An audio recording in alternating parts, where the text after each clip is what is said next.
나도 소중한 사람 당신을 사랑해요. 당신을 축복해요.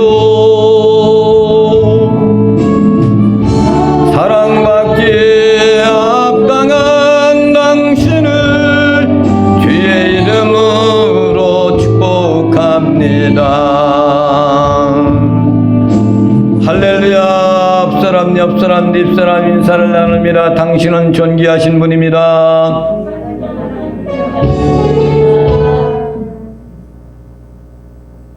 이 찬양을 부르시겠습니다.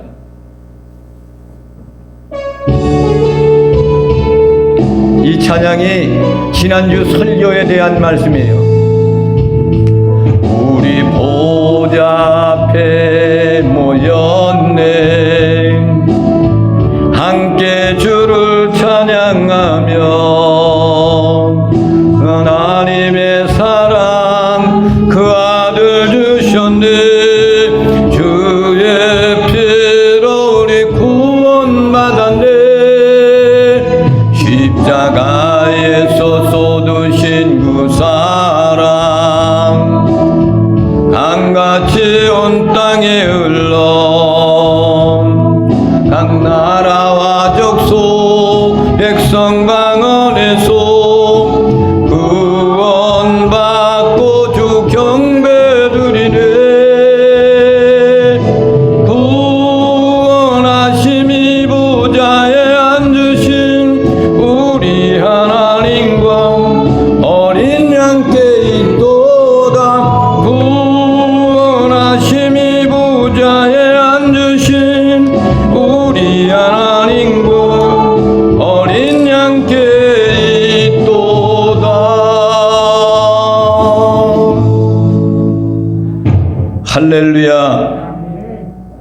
우리가 영원한 하나님의 나라에 가서 그 보좌에서 주님을 찬양하는 아름다운 모습이 이제 이 찬양을 통해서 지난주 설교의 내용의 말씀이 같은 맥락을 이루고 있습니다.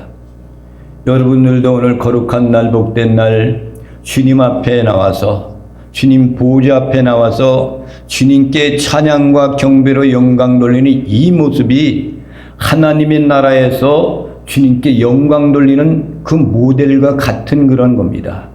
할렐루야. 오늘 말씀의 제목이 뭐가 되죠?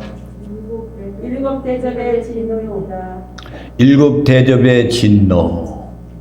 1절 말씀을 한번 읽어보겠습니다. 시작. 또 내가 들으니 성전에서 큰 음성이 나서 일곱 천사에게 말하되 너희는 가서 하나님의 진노의 일곱 대접을 땅에 쏟으라 하더라. 할렐루야. 내가 들으니 그랬어요. 누가 들은 거예요? 사도연이가 들었어요. 성전에서 큰 음성이 났다 그랬어. 그 소리를 사도연이가 들었단 말입니다. 큰 음성이 성전에서 울려 퍼졌는데 이 성전이 오늘날에는 하나님의 몸된 교회에 예배드리는 처소를 상징하고 있는 모델이에요. 이스라엘 민족들한테는 예루살렘 성전이 그들에게는 하나님 앞에 예배드리는 장소였습니다. 그런데 하나님의 성전에서 울려 퍼지는 그 소리의 음성을 들려선 성전이 뭐냐? 이 성전은 하나님이 계신 그곳, 계신 좌소를 이야기하는 겁니다. 하나님의 통치가 시작되는 그곳을 하나님의 거룩한 성전입니다. 하나님이 통치하는 그곳에서 하나님의 음성이 들리기 시작했습니다. 그것도 작은 소리가 아니라 큰 소리로 그랬어. 일곱 천사에게 말해라 이거예요. 사도연에게 일곱 천사한테 이 말을 전하여라 이렇게 말씀하는 거예요. 하나님의 진노의 일곱 대접을 땅에 쏟아라 그랬어. 여러분, 큰 소리라는 것은 왜 큰 소리라고 이렇게 했습니까? 이건 헬라어로 무슨 얘기면 크니라는 메가리스라는 그런 말이에요. 메가레스라는 그런 얘기인데, 이건 뭐냐면은 하나님이 이미 무엇을 확정해 놓은 거예요. 일곱 대접에 대한 것을 확정해 놓았다는 그런 얘기죠. 그래서 이것을 가지고 큰 소리로 외친다는 그런 얘기는 이미 확정됐으니까 내가 이야기하는 이 소리를 이제 천사한테 명령을 내려서 그것을 가지고 나서 실행에 옮겨라, 그 얘기입니다. 16장에는 이 큰이란 이 낱말이 몇 번 나오냐? 7번이나 나와. 7번. 그래서 7 대접의 진노인 거예요. 한 그 재앙이 일어날 때마다, 대접 때마다 큰 자가 나오게 돼 있어요. 큰 자가. 이것이 곧 사람의 물리적인 그런 것을 통해 가지고 큰 소리로 외치고 물리적인 그런 것이 감행되는 것이 결코 아니에요. 하나님이 이미 확정되어 있는 그 계획된 것을 이야기 외칠 때 천사들한테 이와 같은 소리로 외치면서 실행에 옮기라고 이렇게 말씀하신 겁니다. 7 천사에게 말하되 너희는 가서 하나님의 진노의 7 대접을 땅에 쏟아라, 이거예요. 여러분, 땅은 뭡니까? 이 땅을 이야기하는 게 아니에요. 이 땅에 그 진노의 대접을 쏟아버리라, 그것을 부어버리라, 그 얘기가 아니에요. 이 땅이라는 것은 뭘 얘기하냐면, 물론 이 땅에 살고 있는 그런 무리들을 향하여서 쏟으라는 거죠. 그렇지만 땅이라고 해가지고 이 땅의 전체를 쏘아 부어두라는 그런 얘기 아니에요. 그 무리들을 향하여서 뭐라고 얘기하면 그들은 악하게 사는 사람들, 그리고 하나님의 생명의 말씀, 진리의 말씀, 구속의 은혜를 받아들이지 않는 그런 사람들, 우상 숭배하는 사람들, 그리고 우상의 표를 갖고 사는 사람들한테 그곳에다가 하나님의 명령이 그것을 갖다 쏟아버리라, 이거예요. 할렐루야. 그러면은 악한 존재 가운데 끌려가고 있는 그런 사람들의 모습이 어떤 모습이냐? 보면은 예배소서 2장 2절의 말씀입니다. 시작. 이때 너희는 그 가운데서 행하여 이 세상 풍조를 따르고 공중 번째 작은 차를 따랐으니 그 지금 불순종의 아들들 가운데서 역사하는 영이라. 할렐루야. 공중 잡은 자들, 그 사람, 그것들은 누구예요? 사단마귀란 말이야. 사단마귀. 사단마귀에 따른 자들을 말하는 거예요. 사단마귀를 향하여서 진노의 대접을 쏟아버리라는 거죠. 왜 하나님은 하나님의 진노가 이토록 강조되고 있을까? 마지막 때 이루어지는, 마지막 재앙 가운데 이루어지는 이 하나님께서 이 진노를 이렇게 강조하고 있을까? 하나님은 자기 백성에게 대해서 무한한 사랑을 가지고 구속의 피로서 구속함을 이루고 있습니다. 하나님은 또한 독생자 구속자의 구속의 피를 배척하는 죄인들에 대해서는 무한한 진노를 가지고 대하시는 거예요. 오늘 말씀에 보면 이들한테 이와 같은 재앙이 내렸다 할지라도 그들이 회개하지 아니하였더라 그랬어요. 얼마나 악랄한 말이죠. 그래서 하나님이 택한 백성이 있고 하나님이 택하지 않은 백성이 있다는 그런 사실입니다. 그래서 그리스도의 피로 속죄함을 받지 못한 죄들에 대해서 하나님은 의로운 분노를 내는 거예요. 그것이 계시록 16장 2절에 있는 말씀을 또 보겠습니다. 시작. 첫째 천사가 가서 그 대접을 땅에 쏟음에 짐승의 표를 받은 사람들과 그 생에게 경배하는 자들에게 악하고 독한 진리가 나더라. 할렐루야. 이것도 땅에 쏟았잖아요. 땅에. 이 땅에 쏟은 것이 아니에요. 사단의 활동하는 그런 공간의 영역을 갖고 있는 그곳에다가 그것을 쏟아부으라고 하는 거예요. 짐승의 표를 받는 사람들과 구상에게 경배하는 자들에게 독한 종기가 났더라 그랬어. 땅에 쏟아버렸는데 그들한테 그 종기가 일어났다 그랬어. 이것이 첫째 대접의 재앙인 것을 여러분 믿으시기 바랍니다. 첫째 대접의 재앙은 뭐예요? 우상 숭배하는 사람들, 짐승의 표를 갖고 있고 그것에게 악한 그들에게 마음을 갖고 있는 그들에게 하나님은 그것을 쏟아버려서 독한 종기가 발하게 했다 이거예요. 짐승의 표는 뭐를 말하는 거예요, 여러분? 지난번에 여러분 짐승의 표를 수없이 얘기했죠. 시부리 사람들은 그 문자에 대한 것을 숫자로 해석한다 그랬어요. 그래서 시브리어로 그것을 계산해 보니까 정확하게 그 게마트리오라는 그 숫자가 무엇을 나오냐면 66이라는 숫자가 나온다 그랬어. 그래서 666이라는 것이 바꿔도 이런 소리로 많이 나오잖아요. 그런데 666이라는 것은 그 당시에 로마 황제 이름이 666이에요. 그런데 여러분 미국의 트럼프 대통령 이름은 시브리어로 계산할 때 몇 개 숫자가 나오는지 아십니까? 666이 나와요. 지금 미국의 대통령 당선자 그 사람의 이름도 몇 개가 나오는지 아세요? 666이 나옵니다. 그러니까 그 시대 로마가 세상을 집권하고 있고 그것을 갖고 있었던 가장 우두머리였던 황제 이름이 666이 나온 것처럼 오늘날에도 온 세계를 잡고 있는 미국의 사람 대통령 그 숫자도 666이란 말이에요. 지금도 666이란 말입니다. 그런데 로마 시대 때는 황제 숭배를 하겠어요. 이것을 황제를 신격화한단 말이에요. 그래서 그들이 여러 가지 사회 구조를 만드는데 그런 것들을 바꾸어서 만든 것이 뭐라고 그랬어요? 무슨 조합? 길드라는 조합이라는 거예요. 길드 조합. 이것을 만들어서 그 당시에 길드라는 이 조합에 가입하지 않으면은 먹을 수가 없어. 살아갈 수가 없어. 어려움만 겪을 수밖에 없는 거예요.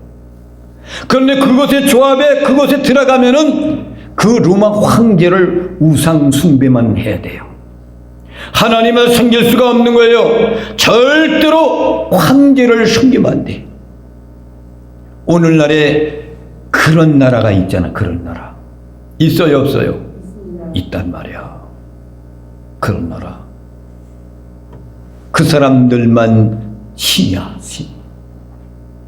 그래서 그 조합에 들어가야만이 그 당시에 먹고 사는데 거기에 조합에 들어가면 황제를 숭배하는 그런 악한 그런 것들을 가리키고 다른 신을 섬기지 못하게 한단 말이에요.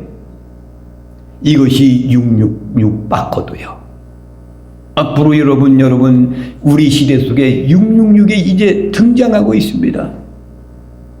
그것을 갖지 않으면 절대로는 이 땅에서 생활할 수 없는 그 시대가 온단 말이에요. 그래서 그들이 시브리에서 보면요, 믿음을 지키는 사람들이 어떻게 그들이 살아요? 길드라는 조합에 가입도 안 해요. 왜? 믿음을 가지고 있는 사람, 신앙을 지키기 위해서 하나님만 섬기는 사람들이기 때문에 이 세상에서 내가 어려움을 당하고 고통을 당하고 외롭고 고독하고 그 길을 걷는다 할지라도 영원한 하나님의 나라의 보좌에서 찬양한 모습이 우리에게 비춰지기 있기 때문입니다.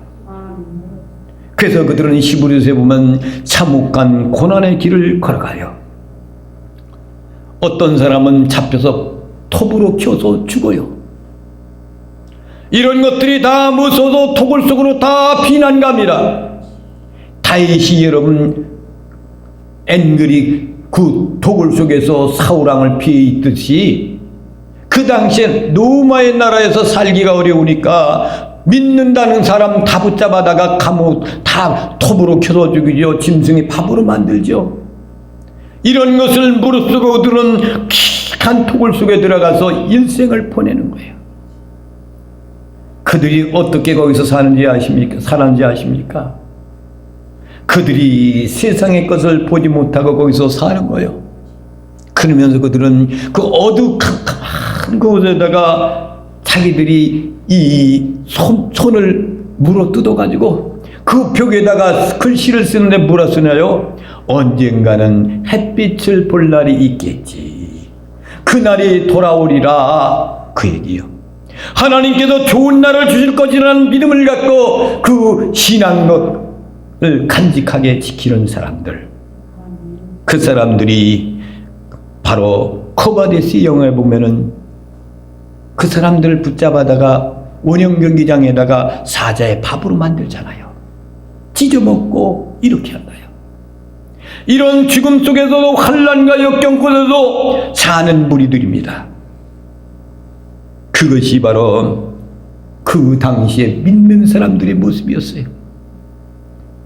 그런데 믿지 않는 사람들에게 악한 사단들의 쫓기어서 그것을 붙잡고 사는 사람들한테 지금 내려지는 그 재앙이 지금 땅에 쏟았더라. 이것이 그 종류의 사람들에게 하나님께서 그들에게 발하여서 종기를 바라게 만든다는 거예요.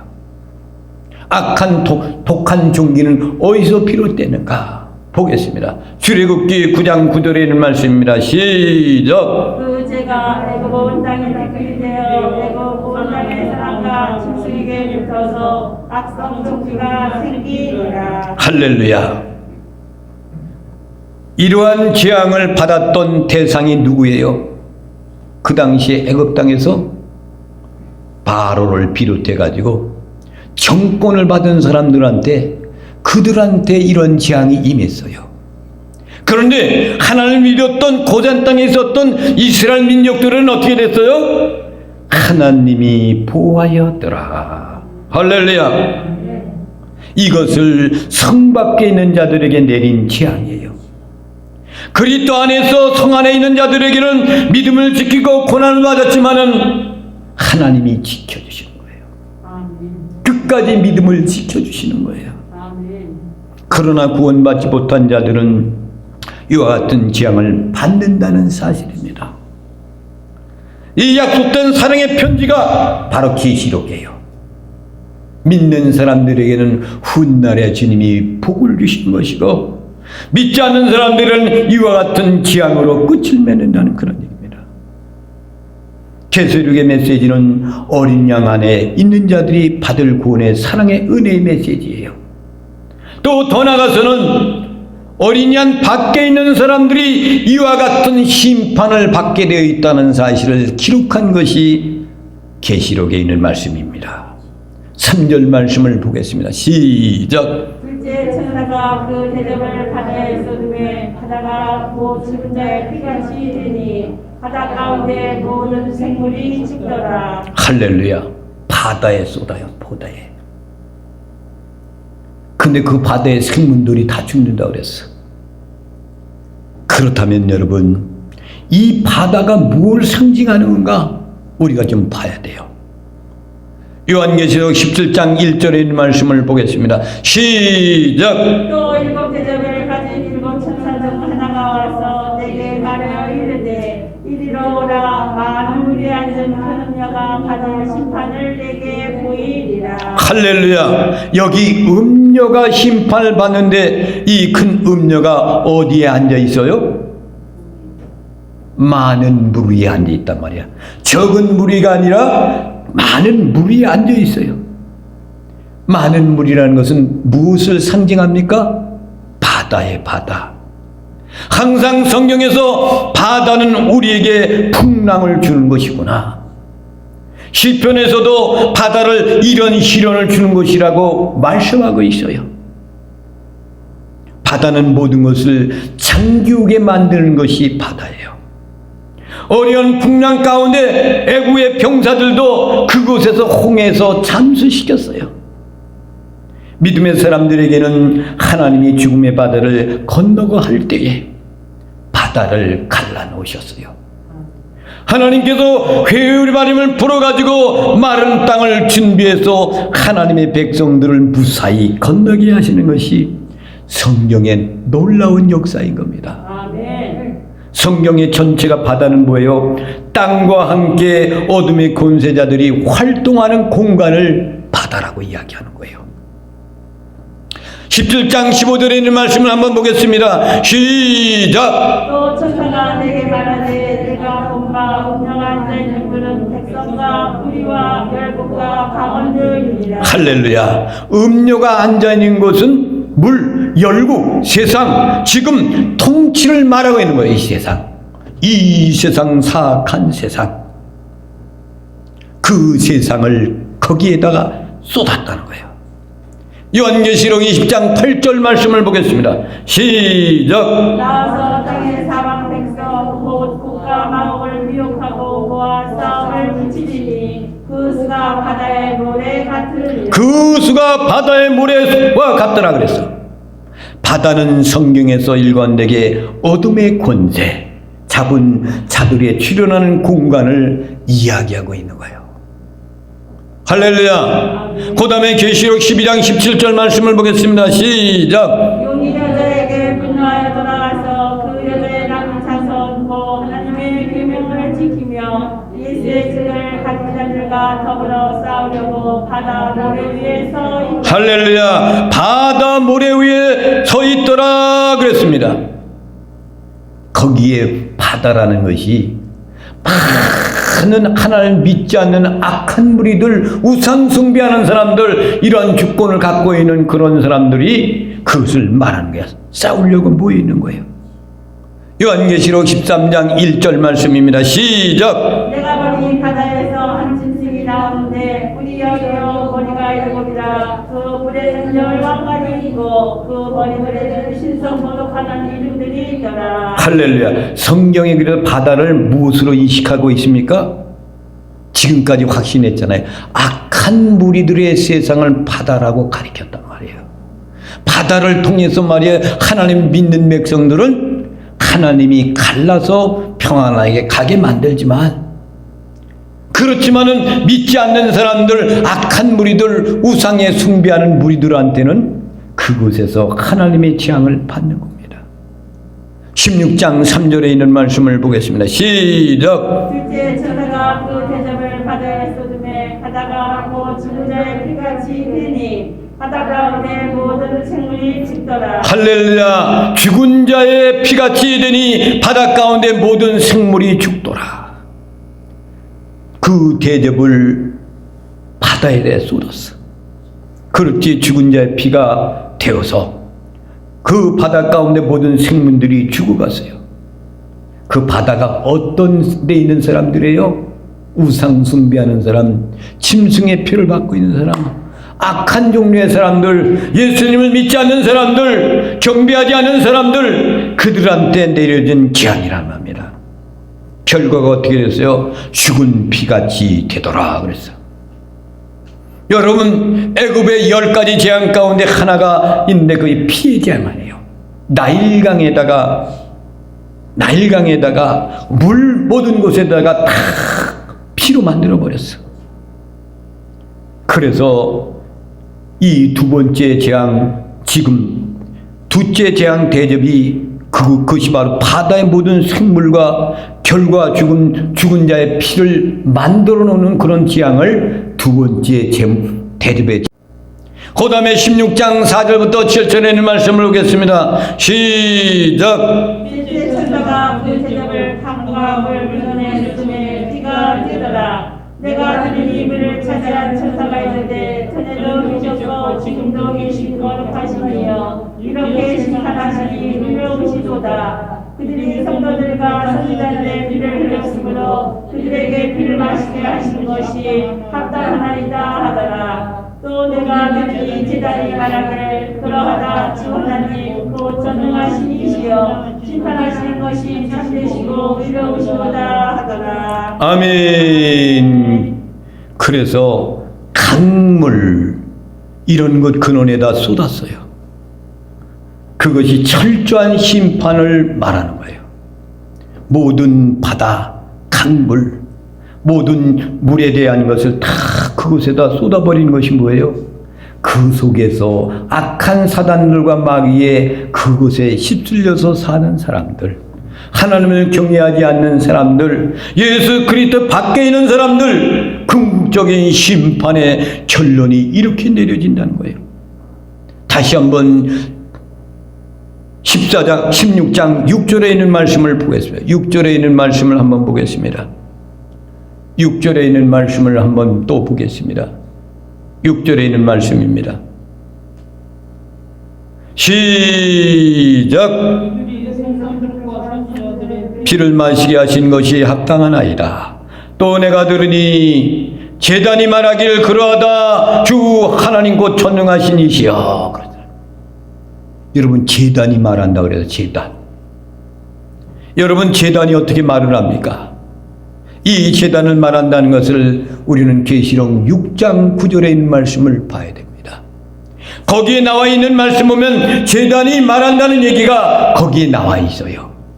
계시록 6장 9절에 있는 말씀을 다 함께 이 말씀을 가지고 합독하여서 은혜 받는 시간 되시기를 바랍니다. 6절에 있는 말씀, 6절에 있는 말씀, 9절에 있는 말씀, 9절 시작. 다섯째 해를 되실 때 내가 보니 하나님의 말씀과 그들이 가진 증거로 말미암아 죽음을 당한 영혼들이 제단 아래에 있어. 할렐루야. 이 제단이 말한다는 이런 얘기는 제단 아래 밑에 있는 그런 죽은 영혼들이, 순교자들이, 믿음에 지키는 사람들이, 그 영혼들이 제단에서 외치는 소리를 말하는 거예요.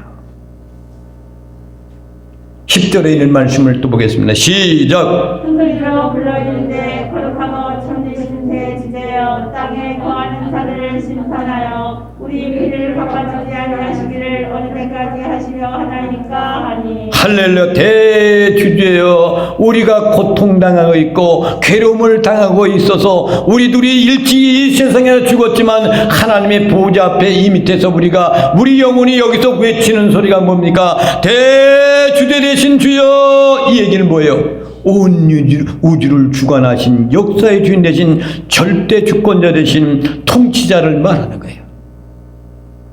역사의 심판자를 이야기하는 겁니다. 그분이 전능하신 하나님이에요. 유일하게 한 분을 이야기할 때 전능하신 하나님 대주제 이렇게 외치는 거예요. 억울하게 죽음당한 영혼들이 이 땅에서 제대로 대접도 받지 못하고 환난과 핍박을 겪으면서 죽임당한 그 영혼들이 제단에서 뭐라고 외쳐요? 대주제요. 이 원한을 갚아주지 아니하시기를 어느 때까지 하시려나이까. 우리의 이 원한을 언제까지 기다려야 됩니까? 우리가 이런 고통의 소리가 들려지지 않습니까? 여러분들이 어려움이 있고 고통이 있고 괴로움이 있고 믿음을 지켰는데도 이런 고난이 올 때에 우리의 심령 마음 가운데서 가슴 아리 하는 그 소리가 여전히 이런 소리가 아닙니까? 하나님 아버지, 이것이 믿는 결과가 이렇게 됐습니까? 이것이 정말로 하나님이 다한 그런 일입니까? 왜 이렇게 고난이 우리에게 이렇게 와야 됩니까? 이런 식으로 우리가 애통해했던 그런 것들이 우리의 뭉게구름같이 피어오를 때가 있잖아요. 괴롭고 아플 때 말입니다. 지금도 역시 우리에게도 이와 같은 소리를 외치고 있다는 소리를 여러분 기억하시길 바랍니다. 7절을 보세요. 시작. 또 내가 들으니 제자지 말하기를 그러하다. 주 하나님이 곧 전능하신 이시여 심판하시는 것이 참되시고 의로우시도다 하더라. 할렐루야.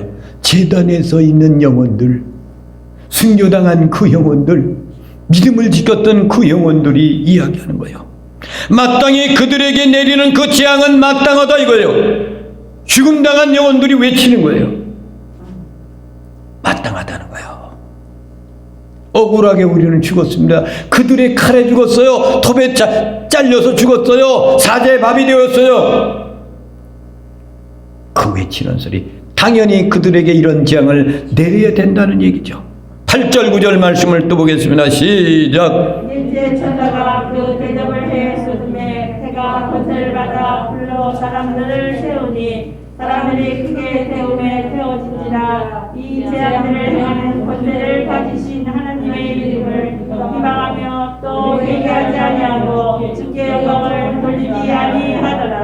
할렐루야. 사당의 조종을 받는 그 사람의 종류들이 이 땅 위에, 그리고 그 당시 로마 시대 때 어떤 사람들이었어? 높은 지위에 있는 사람들. 그 사람들은 이 세상에 살고 있는 미천하고 힘없는 사람들은 그들을 해같이 보는 거예요. 그 사람들은 뭘 같이 봐요? 달같이 봐요. 그 사람은 바람같이 봐요. 그리고 그 사람들은 물같이 봐요. 공기같이 본단 말입니다. 물질적인 그런 모든 것들을 주관하고 있는 그들을 향하여 외치는 소리예요. 그런데 그들은 하나님의 말씀 앞에 순종하지 않고 믿음을 받아들이지 않고 구속의 주님을 받아들이지 않고 회개할 줄 모르고 있다 이거예요. 하나님께 영광을 돌려야 되는데 그것도 할 줄 모르고 있다는 말입니다. 회개해야 됩니다, 여러분. 아멘. 예수님의 제단 가룟 유다는 예수님을 은산수에 팔아넘겼어요. 베드로도 똑같이 예수님을 모른다고 3번 부인한 사람이에요. 그래서 유다는 후회를 합니다. 감정에 붙들려서 나는 잘못했구나. 내가 살아서 뭐 한단 말인가 라고 회개하지 못하고 그는 죽었어, 자살해서. 그런데 여러분, 베드로는 어떻게 했어요? 회개했어요. 다시 그로 돌아갔어요. 회개는 없는 거예요. 돌이키는 거예요. 아무리 반성원도 있고 눈물 뿌리는 것이 그 회개가 아니야. 회개는 그것을 떠나는 거예요. 그리고 옛날의 관계 속으로 예수 그를 믿었던 공동체 삶으로 들어가는 것이 회개예요. 세상 밖에도 구원이 있다고요? 그건 잘못된 사상입니다. 교회 안에만 구원이 있어요. 아멘. 세상 밖에는 구원이 없어요. 아멘. 교회는 여러분들이 교회야. 아멘. 믿는 성도들의 공동체가 교회란 말이에요. 시온성교회, 여러분들이 시온성교회 교회야. 아멘. 여러분들이 구원받은 것이 확실한 거예요. 아멘. 여러분들 세상에 밖에 나가면 그 사람들은 구원받지 못한 사람들이에요. 회개는 뭐예요? 떠났다가도 다시 돌아오는 거야. 작은 아들이 아버지를 향하여 달려와서 얻은 것처럼 그것을 이제 회개를 해요. 이것을 하나님과의 관계 회복이다 이렇게 이야기합니다. 성경에서 선하다 그 말을 자주 하잖아요. 그 말은 선을 행하라 선하다. 이 얘기는 무슨 뜻인지 아십니까? 재물을 옳게 드렸다 이거예요. 선하다 선을 행하라. 재물을 옳게 드려라. 그 사람은 재물을 옳게 드렸다 이거예요. 여러분, 아벨은 하나님께 옳은 재물을 드렸죠. 올바른 제사를 드렸어요. 근데 가인은 올바른 제사를 드리지를 않았어요. 그래서 선을 행하는 것이 올바른 재물을 드리는 거예요. 올바른 제사를 드리는 거예요. 옳은 예배를 드리는 거예요. 가장 중요한 핵심은 뭡니까? 하나님과의 관계 회복입니다. 16장 마지막에 보면은요, 아무리 궁극적인 심판이 뭔 줄 아십니까? 아무리 많은 사람들이 경험하고 죽어가고 해도 마지막까지 회개하지 않는다는 거. 그것이 악한 사단들의 종류의 모습인 겁니다. 그래서 우리의 구원이 무엇으로 이루어지는 겁니까? 하나님의 은혜예요. 아멘. 은혜가 없으면 절대로 구원받을 수 없어요. 아멘. 우리는 원래 어디 소속이 있던 사람들이에요? 요한복음 8장 44절을 보겠습니다. 시작. 너희는 너희 아버지에게서 났으니 너희 아버지의 욕심대로 너희도 행하고자 하느니라. 그는 처음부터 살인한 자여 진리가 가속에 없으므로 진리에 서지 못하고 거짓을 말할 때마다 제 것으로 말하다니 이는 그가 거짓말을 얘기하여 거짓의 아가 되었습니다. 할렐루야. 우리는 원래 어디에 있었어요? 악한 마귀에 속해 있던 사람들이에요. 그곳에 소속해 있는 사람들이에요. 그 주님이 불러주던 은혜 가운데 축복받은 사람들이었지만은 그곳에 있었던 원래 있었던 사람들이에요. 똑같은 사람들이에요. 그냥 내버려 뒀더라면 똑같이 그런 재앙 속에서 피해 물같이 변하는 재앙, 땅에다 쏟는 재앙, 이런 대접 재앙을 받아야 마땅한 사람들이었어요. 그런데 어떻게 됐어요? 요한복음 6장 32절 말씀을 보겠습니다. 시작. 예수께서 이르시되 내가 진실로 진실로 너희에게 이르노니 모세가 너희에게 하늘로부터 떡을 준 것이 아니라 내 아버지께서 너희에게 하늘로부터 참 떡을 주시나니. 할렐루야. 아멘. 예수 그리스도의 떡을 받고 진리의 말씀 안에 거하는 거예요. 그래서 주님 말씀했습니다. 진리를 알지니 진리가 너희를 자유롭게 하리라. 아멘. 할렐루야. 진리는 누구를 말하는 거예요? 로고스로 오신 말씀으로 오신 예수 그리스도를 말씀하는 거예요. 아멘. 그리스도께서 우리를 거기서 건져내 주셔서 십자가에서 그분이 돌아가셨어요. 우리는 죄를 갚을 능력이 없는 무능한 전적 타락된 존재들입니다. 그것을 아시고 주님 오셔서 십자가에서 대신 죽으심으로 우리 같이 거기서 똑같이 죽은 거예요. 옛날의 사람은 다 죽고 새로운 사람으로 거듭나 새롭게 태어난 거예요. 참된 진리의 끝은 뭐예요? 자유인 거예요. 여러분 어떻게 자유롭게 될 수가 있습니까? 여러분 옛날에 노예 제도가 있었잖아요. 노예. 이 노예는 말입니다. 한 번 태어나면 죽어야 노예라는 것이 없는 거예요. 노비라는 것이 없어요. 옛날에는 양반과 쌍놈의 시대가 대한민국 이전에 조선시대들이 있었잖아요. 그 쌍놈들, 노예 생활하는 사람들은 이 양반이 되기 위해서 양반의 족보를 샀다는 거예요. 족보를 사면 뭐합니까? 그것이 양반으로 바꾸어집니까? 아니요. 노예를 끝내고 그것을 해방되는 것은 죽어야 돼. 그 사람이 죽으면은 노예도 죽는 거지 않습니까? 그래서 우리는 죽어야 종살이에서 끝나는 거예요. 노비의 혈통에서 끝나는 것이 죽어야 되는 거예요. 그래서 그리스도께서 우리를 자유롭게 하시기 위해서 그분이 죽으신 거예요. 아멘. 그것을 믿는 사람들만이 하나님의 축복을 받는 거예요. 이것이 뭐라고 그래요? 은혜다. 그래, 은혜. 내가 어린 양의 피로 은혜 받은 존재로구나. 이것을 깨달아야 돼. 여러분 구원받은 것은 확실합니까? 아멘. 하나님의 백성이 된 것은 확실합니까? 아멘. 그러면 하나님의 은혜를 깨달아야 돼. 아멘. 은혜 때문에 우리가 구원받은 거지. 결국 우리에게 버티고 궁극적인 힘의 모형은 뭐예요? 은혜로구나. 하나님의 은혜로 살자. 은혜를 망각하지 말고 은혜로 살자. 이것을 우리에게 주신 오늘 이 말씀 가운데 우리에게 주는 교훈인 겁니다. 옛날에 똑같이 그들과 같이 종살이였던 모습이 우리구나. 그런데 주님이 친히 오셔서 우리를 구속함을 이루고 십자가에 죽어서 우리가 영원한 생명을 얻었으니 은혜로구나. 우리를 불러주지 않고 역시 세상 사람들과 같이 그 권력을 바라보고 사는 사람들, 그 무리들, 사단에 이끌려 사는 사람들은 이와 같은 재앙을 받을 것인데 우리는 이 재앙을 받지 않고 하나님의 보호하심의 은총을 받으니 얼마나 감사한가. 이런 것을 생각하면서 은혜 가운데 사는 나와 여러분이 되시기를 주님의 이름으로 축원을 드립니다. 아멘. 이 찬양을 부르면서 하나님께 예물을 드리시겠습니다.